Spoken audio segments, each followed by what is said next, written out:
भाई वो फ्रॉड आदमी के कहला से फ्रॉड रही चाहे शरीफ ओकरे खून खानदान बानू। हम तो नहीं के लगावनी उ लड़की पर कोनो लांछन कोनो आरोप। अब चाहे उ लड़की अपना आप के बेगुनाह साबित करे खातिर कितनो सबूत काहे ना ले आई, लेकिन हमार घर के दरवाजा उ लड़की खातिर बंद बा और बंद ही रही। एक पल खातिर भी उ लड़की के हम अपन घर में ना रह दे। हमो यह चाहतानी माई।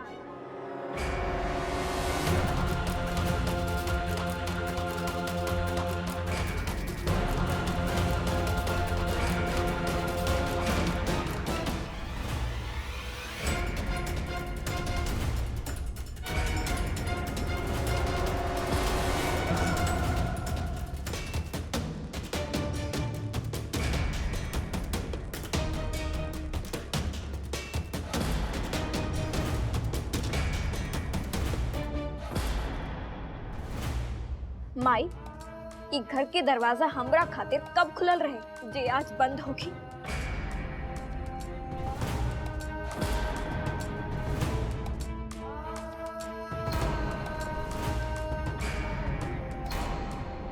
बाबूजी हम कहले रहनी ना आपके उस चाय की दुकान पर, अब देख ली अपन आंख से सब कुछ।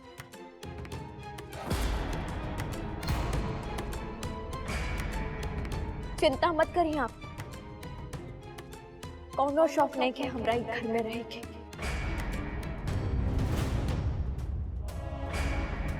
तो ऐ जो भी केहू के कौनो शौक नहीं के तहरा के ई घर में रखे के। चला निकला।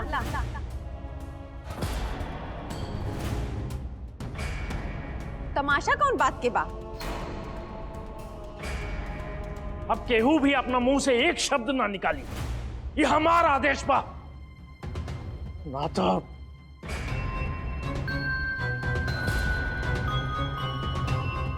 श्यामा पता बा तारा पर का कुल बीतल बा, लेकिन बिना केहू से बताइले ऐसे तारा ना जाए चाहता।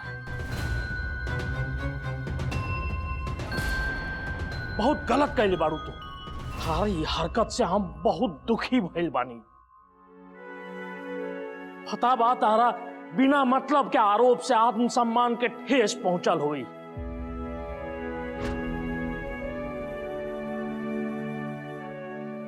अपना आपके बेगुनाह भी साबित कर रखे रहे,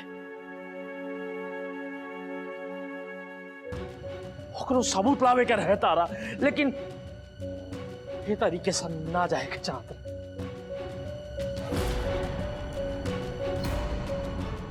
बहुत गलत कहले बाड़ू तू।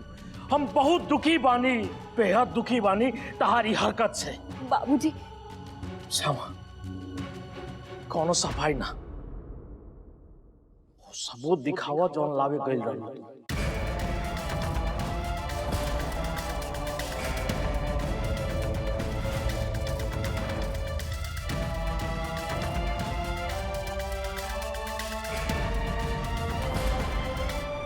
कुछ मिलल बा? जी बाबूजी दिखावत है।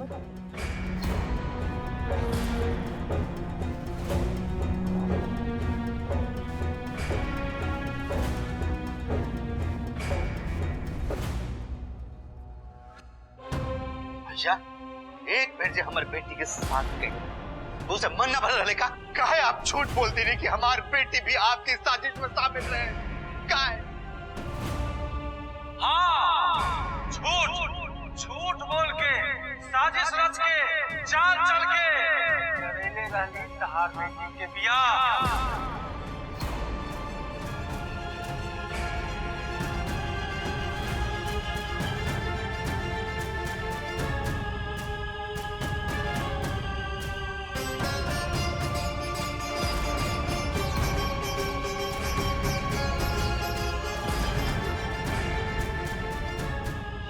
अपन बेटी के बदला लेने खातिर आसमान उलट दे, जमीन पलट दे, फिर तो चार को जिंदगी कौन बड़का बात बा।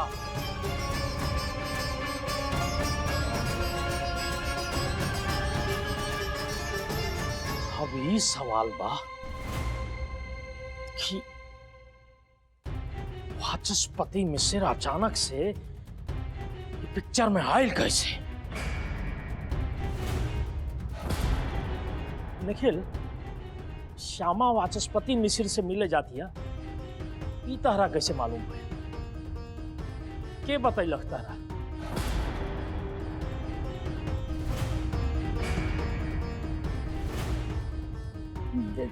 जीजा जी, हम काले रनी निखिल से।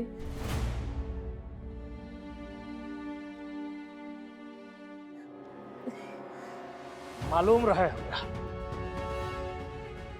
आगे बोला। जीजा जी, जब वो मिश्र जी के फोन आयल रहे तो हम वही जा रही श्यामा के रूम में।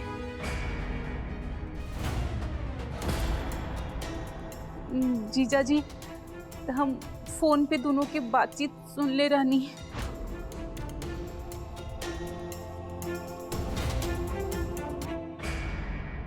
अच्छा, तो अब तो इहो शुरू कर दिलू लोग के बातचीत छुप छुप के सुने के।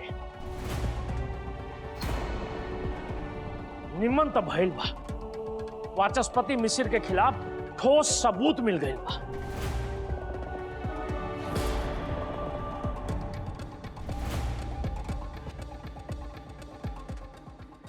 ऐसे तारा से का कहीं, जा तारा से बाद में बात करो।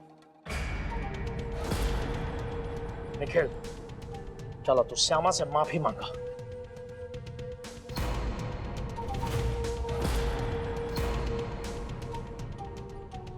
श्यामा, सबसे जरूरी बात, आज के बाद बिना बतैले घर से जाए के सोची अभी मत। ना बाबूजी, अब ना। फैसला हो चुकल बा, एक घर छोड़े थे।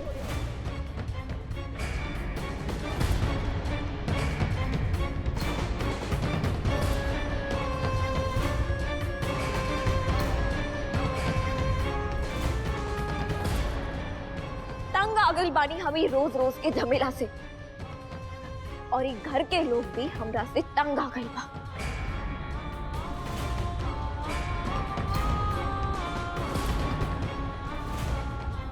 और इस सब तमाशा पे अब विराम लगे के चाहिए, पूर्ण विराम।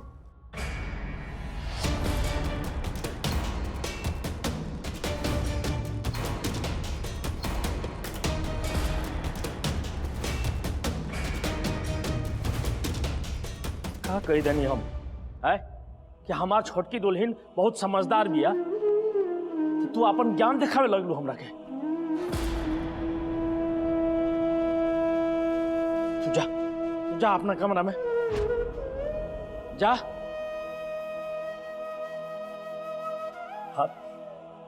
आप भी बैठे।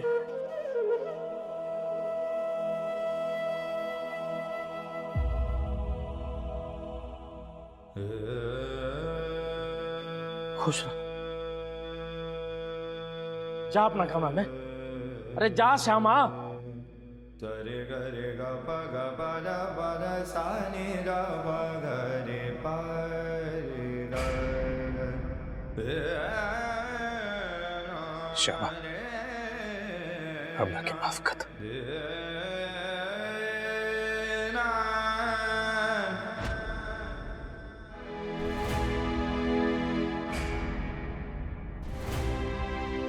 श्यामा, तू जा भीतर जा, हम तारा कुछ कहानी है।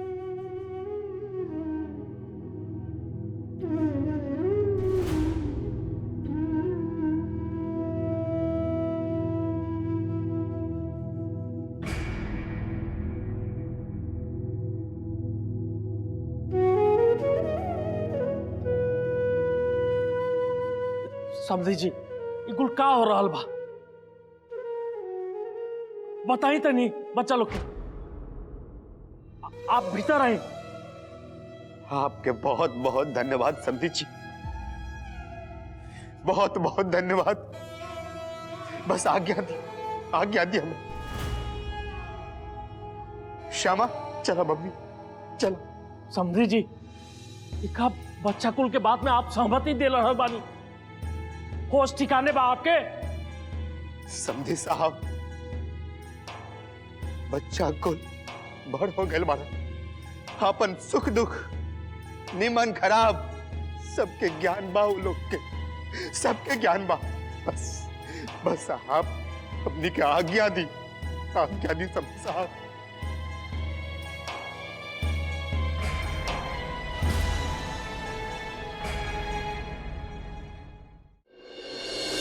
श्यामा, बंद करा तू अपन तमाशा।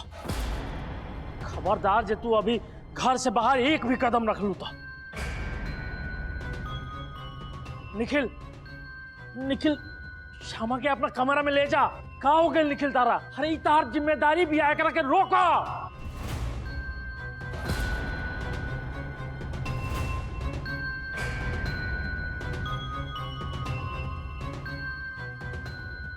श्यामा, बाबूजी के बात भी ना मनबू।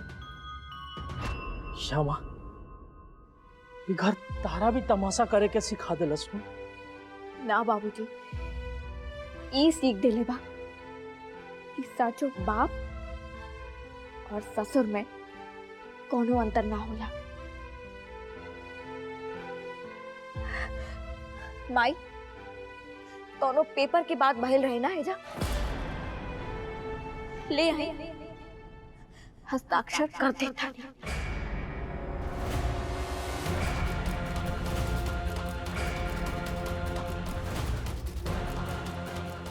चिंता मत करी, अधिकार, धन, संपत्ति कुछ ना चाहिए हमरा।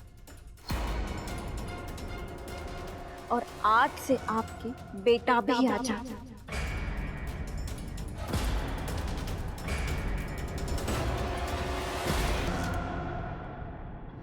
ठीक बा, जब चाहिए बुला के ले ले हमरा से।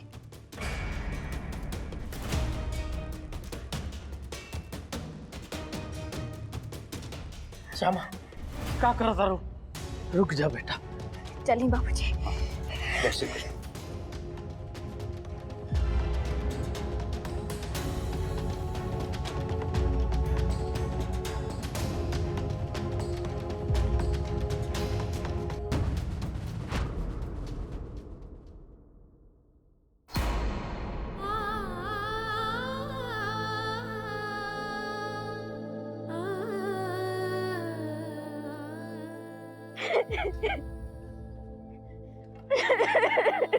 श्यामा, बबनी कहा भइलो? बबनी कहने के ना, बबनी अभी ले तार बाप जी जिंदा बार। चुप रहो। हमरा माफ कर दी बाबूजी। हमरा वजह से बार बार गांव समाज से लेके घर कुटुंब तक आपके सबकी नजर में झुके के पड़ जाला, बेइज्जत होके के पड़ जाला। बबनी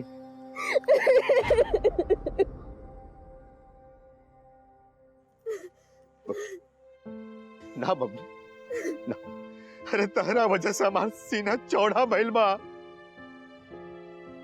कब बेइज्जती ना, और ये बेइज्जत कौन चिड़िया के नाम बा हो? बबनी जे भाई सब भूल जा। अरे ये सब एगो सपना रहे, ये मान के चला। चलो अपन घर चला। चलो बेटा।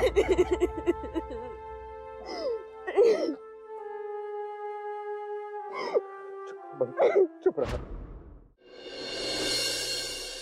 पानी के चरित्र मालूम बाता था, जेने ढलकान हो खेला उन्हें रास्ता बना लेवेला। आज हमू उहे कइले बानी। अरे हम एक घर के मुखिया बानी, मुखिया। हमरा सामने इतना बड़ घटना हो गई, हम कुछ ना कर पैनी। पानी के तरह बहुत चल गई हम तारा तरफ। लानत भाई जिंदगी पर।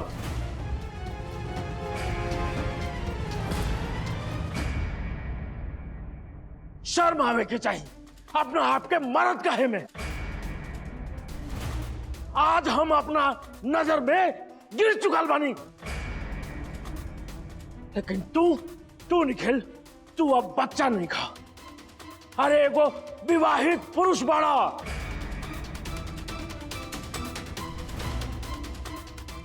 कब ले अपना माई के आतरा में मुंह नुकेल रखबा? कब ले? बोला, बताओ निखिल, जवाब दो। अब अब देखो सामने, देखो क्या कहा था तहार आत्मा, तहार जमीन, तहार मर्यादा क्या कह रहा बा?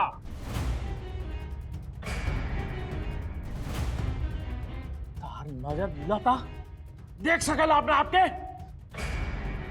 अपना आप से नजर मिल रहा बा तहार? मौसा जी झूठ बोल रहे बारे, आप विश्वास करिए हमारी बात के। हम कृष्णा की क्रिया खा के सच बोला था। ये क्रिया के ड्रामा सुन सुन के हमार दिमाग चकरात बा। बहुत गुमराह कैले बानी आप हमरा के। आज इस चैप्टर हमेशा खातिर हम बंद कर दे, काहे कि हम दुनिया वालन के ना जाने दे कि झा खानदान के छुटकी पतो हो फरेबी बिया। बोला ना भाऊजी, बिल्कुल ना।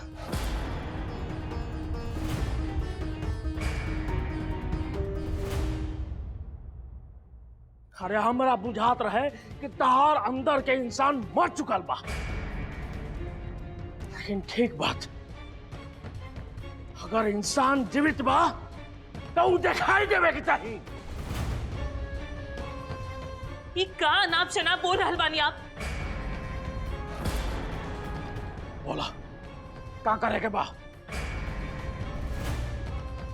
हेकर का मतलब बा? सुनी, ई कुल तमाशा हमरा दोबारा ई घर में ना चाहिए।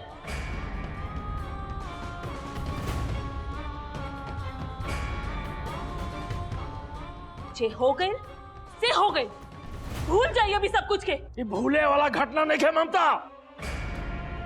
अगला 1 घंटा में श्यामा हमरा एक घर में चाहिए, वो पतों के मर्यादा के साथ।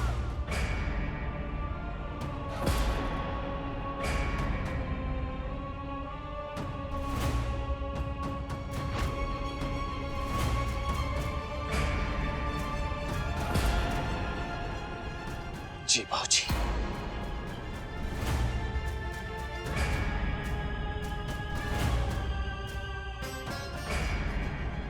लेकिन बाबूजी, बदले दुल्हन, अपन पतों के मर्यादा में ही रहा, मर्यादा मत भूला।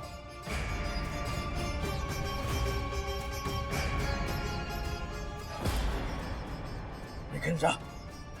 लेकिन भाऊजी, हम श्यामा से गाप का अब इहो हमारा सिखावे पड़ी। अपन पत्नी के नाराज करे से पहले हमरा से पूछले रहला कि अब तारा मनावे के क्लू चाहिए, कैसे करबा, का करबा, तू पूछा। जा।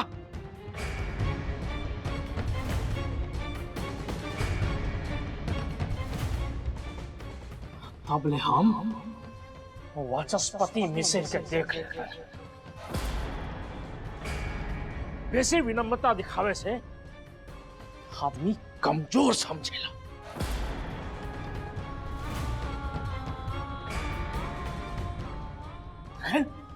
का भाई, हमरा श्यामा एक घर में चाहिए 1 घंटा के अंदर, पतों के मर्यादा के साथ।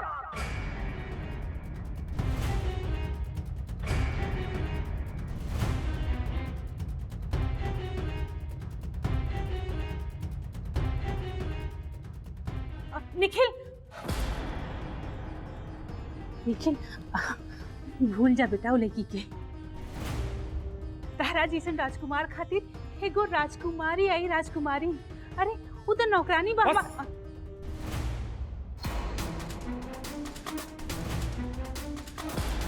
वो नौकरानी रहल हो कि पहले, अब वो निखिल झा के पत्नी भी आ। निखिल नरेंद्र झा के धर्म पत्नी, याद रहे।